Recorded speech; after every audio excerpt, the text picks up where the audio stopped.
Good morning, everyone, and welcome to my YouTube channel, J.E.M.E.D. This morning, we will be jumped up under the theme, the construction, and we would be looking at Exodus chapter 37. And it reads, Bezalel, hold on, just scroll. Bezalel made the ark of acacia wood, 2.5 cubits long, a cubit and a half wide, and a cubit and a half high.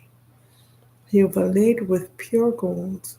He overlaid it with pure gold, both inside and out, and he made a gold molding around it.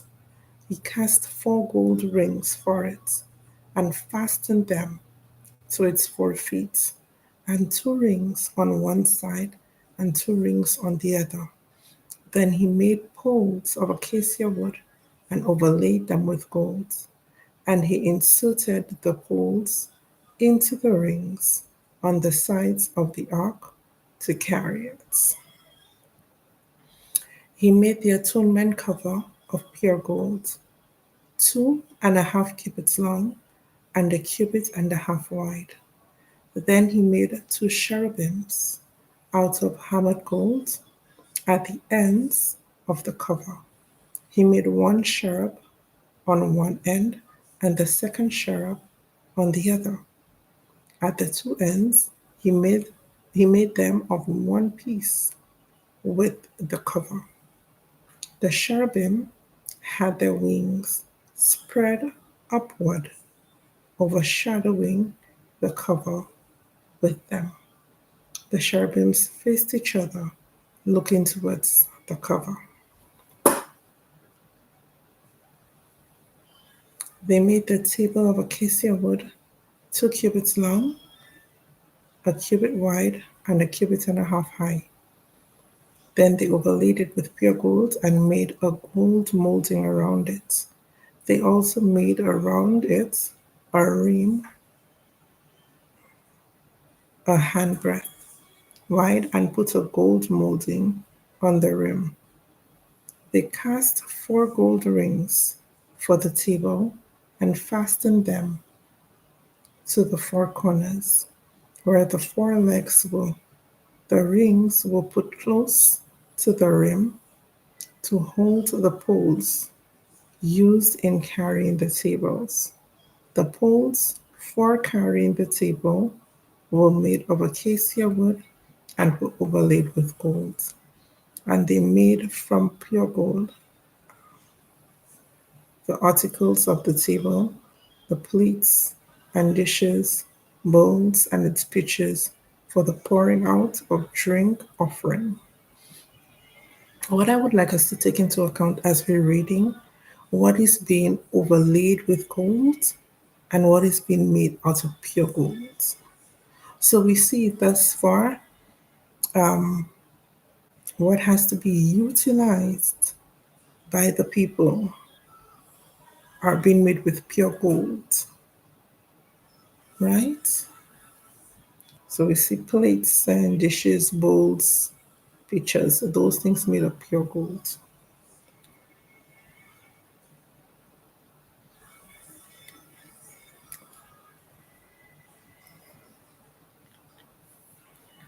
They made the lampstand of pure gold.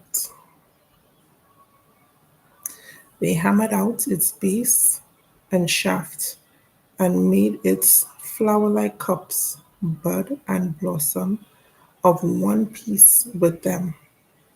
6 branches extended from the sides of the lampstand.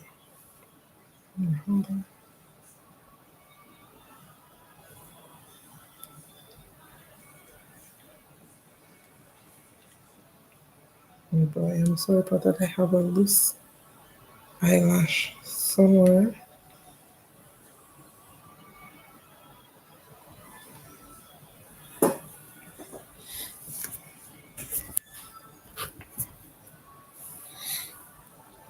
Continuing from verse 9, 3 cups shaped like almond flowers with buds and blossoms on one branch, three on the next branch, and the same for all six branches extending from the lampstand.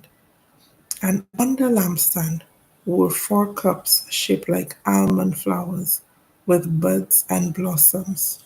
One bud was under the first pair of branches extending from the lampstand, a second bud under the second pair, and a third bud under the third pair, six branches in all. The buds and the branches were all of one piece, and the lampstand hammered out of pure gold. They made its seven lamps, as well as its wick trimmers and trays of pure gold. They made the lampstand and its accessories from 1 talent of pure gold. Continuing from verse 25, they made the altar of incense out of acacia wood. It was square, a cubit long and a cubit wide, and 2 cubits high. Its horns of one piece with it. They overlaid the top and all the sides and the horns with pure gold, and made a gold molding around it. They made 2 gold rings below the molding, two on each of the opposite sides, to hold the poles used to carry it. They made the poles of acacia wood and overlaid it with gold. They also made the sacred anointing oil and the pure fragrant incense, the work of the perfumer. So we see each person was required to make something based on the area. That's good because even towards the end, we see the perfumer is the one dealing with the incense, right? And the perfume. So, one of the things I would like for us to look into, since it's been made mention of, and it is the main option used with regards to the building, is the acacia wood, right? And it's a